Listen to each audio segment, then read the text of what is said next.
How do, folks? Welcome back to the channel. It's just going to be a little vid about my initial thoughts on my new bike. If you follow me on socials, you know I've recently passed my A licence. This is what I chose. I may leave it as a little surprise on this one, so please feel free to drop a comment to see if you're correct on what bike I've chose. Obviously you saw the dash. This will be a test to see if you follow me on my socials as well. Obviously if you follow me on my socials, you'll know what bike it is. So let's just test you and see if you are a follower. Bum bum bum. Well, now I absolutely, that's fantastic positioning. You've took up should loads of room. Bless you. Now my initial thoughts on the bike is I like it. Oh, National. There you go. I'll tell you something. It's the smile, my face, ever since I picked this bike up, has been hurting. You know,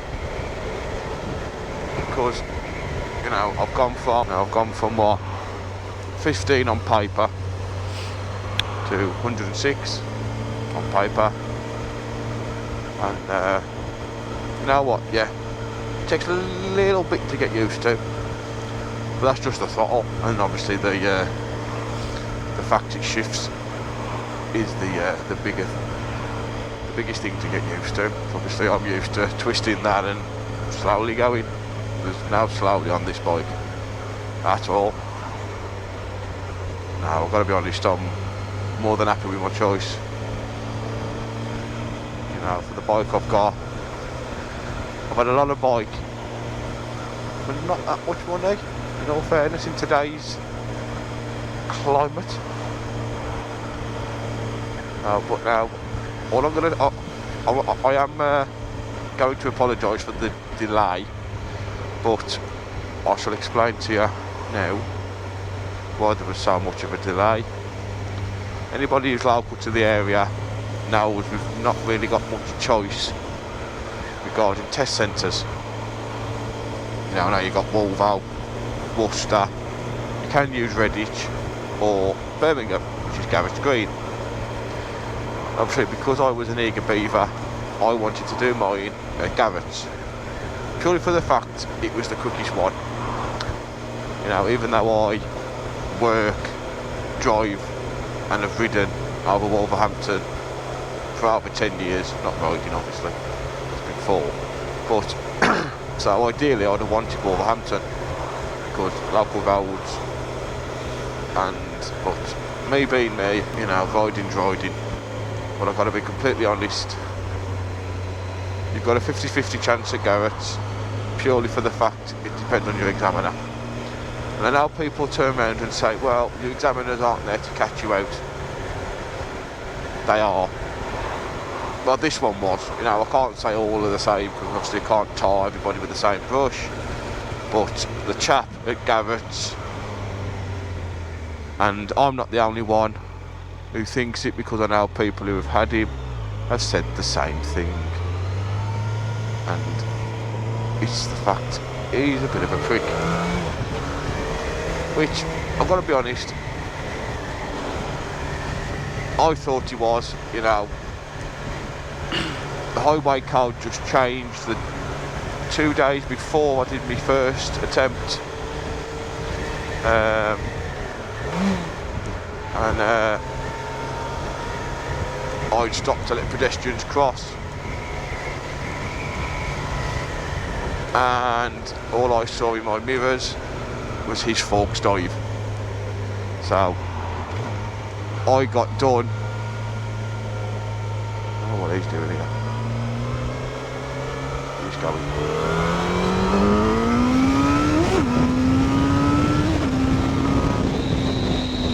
So yeah, so basically I saw his forks dive and I thought, oh shit. But I've got to be honest, he rolled that close to me. He was literally left blind spot all the time, whether it be in a 30, you know, and let's be honest, you're going to break more in a 30 because there's a reason there's a 30, you know, they are the 30s, because there's a lot more activity crossing the road now. So I thought that one was harsh, because if he's not sat in my blind spot and literally licking the tread off my back wheel, he stops, no problem, you know. And this is where it's one rule for one rule for another. So have a reset. Me being the person I am, I wanted Garrett again, because I basically wanted to stick my fingers up at him once he passed, you know, once he said, come on, out your pack of the bar. But same result. So if anybody from the Birmingham area knows Garrett's Green,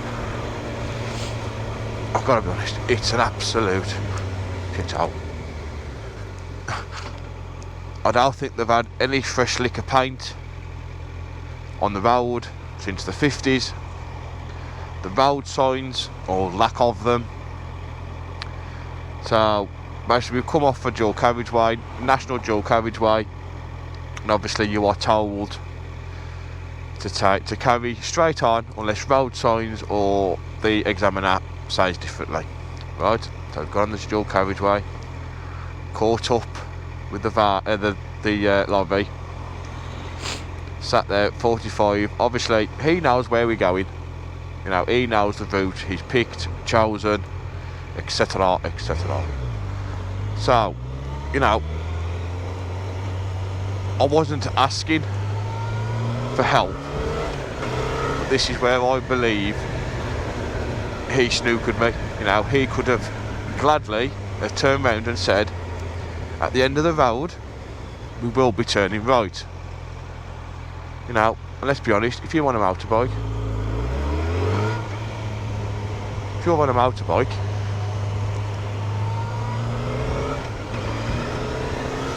nobody wants to sit in the left-hand lane behind a lorry. But this is where it gets fun. So he basically failed me for following distance regarding the lorry. So he said I was too close. So we get back to the test centre, I was sorry. So yeah, basically done me for following distances. So I was too close. So he's there going, do you know what the gap in distance is? Yeah, 2 seconds. So well, I was there. Yeah, he's probably 3 second following distance away from me, if not longer. And he says, yeah, I was there counting 1,000, and you was too close. Exactly like that.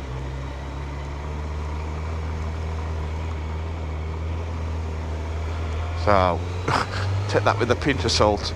You know, you take that as you take it. You know, that's exactly the gap he gave me when he's saying.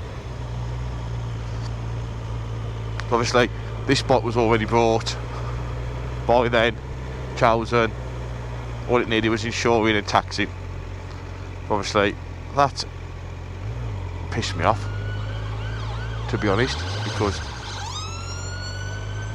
my bike was sat there, ready and waiting. Where's he gonna go? What's this pleb doing? Come on, make a decision.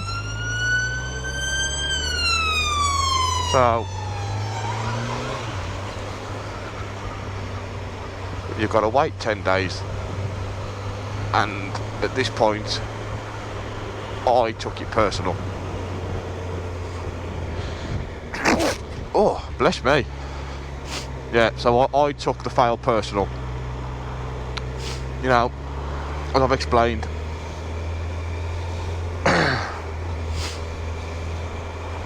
I believe, yes, if he was doing 70 mile an hour, which the road is, I probably was too close. But before you start moaning and scrolling down to leave a comment, hear me out. We wasn't doing 70 mile an hour. We were sat doing 45, max 45. So, you know, it's not far from 50% of the road speed. So, how can you judge my gap? Now, how can you judge my gap from back there? You know, I just think he's a bit of... He was, and then we soon later found out he's an ex-copper. Not just any ex-copper. Supervisor. So, a pencil pusher, basically. So, you know, it's funny, I've said this to many other people, other vloggers. Now, and I'll give him a shout out now. One was Dad and Mad, another local vlogger from around here, this area, Dudley. And the other one was the Gorilla Biker from Ireland. You know, and funnily enough, everybody who I said, you know, and oh, that was harsh, and obviously the conversation got brought up in being an ex-copper. Chip on the shoulder. One of them. You know, I'm not saying all coppers are bad, but, you know, you're meant to enforce the law, not be above the law. And let's be honest, we all know there's a few of them hanging around. Yet my instructor, Andy from Apex in Birmingham, ex-copper, lovely bloke. I was absolutely shocked when he told me he was a copper, ex-copper obviously, and I thought, oh, I never would have thought he was a copper. Purely for the fact he wasn't arrogant, you know, he wasn't that you know what I'm trying to say. I'm not going to try and put words into your mouth, but you know exactly what type of person I mean. So, anyway, moved to Wolverhampton. That was Friday the 11th. Yes. And sat there, pissing down the rain. Get there and I'm thinking, okay. No bikes out. No bikes out on the paddock. Oh dear. Is it off because I don't want to get wet? No. Instructor and student coming back in. Tracer 900. The new one. It's exactly the same bike Simon had. And that was him from Garrett, Simon. Now. And he looked like Professor Snape. Just a little bit thinner, not dark hair, grey hair. Looks a bit like Professor Snape. But, and I was thinking, oh shit, you know, I've come all the way. Well, not all the way. I've moved test centre, and I've still got him. And he got off the bike. I was thinking, oh, I don't think that's so. I don't think it is. Big fella got off the bike. And you know what? Absolutely sound. You know, done me for 2 minors. And there's both for hesitancy. You know, it's like they say, once bitten, twice shy. And that's exactly what it was. You know, I was going for gaps that, well, not going, leaving, that I wouldn't have even done me 125. So that's where we are, guys. So I just thought I'd keep you guys updated. There will be a walk around of my bike, and as I've said in the other, on the Biker Guys page on one of our videos, I shall put all the specs and whatnot in the description, so you can all see, because I'm not TMF and I'm not going to be telling you all the specs. That's what you've got Google for. You're not stupid, so we'll leave it there. So now, and obviously you know how to work Google, because you know how to work YouTube. So we shall leave it there, as we say over here in the Black Country. Ta-ra a bit.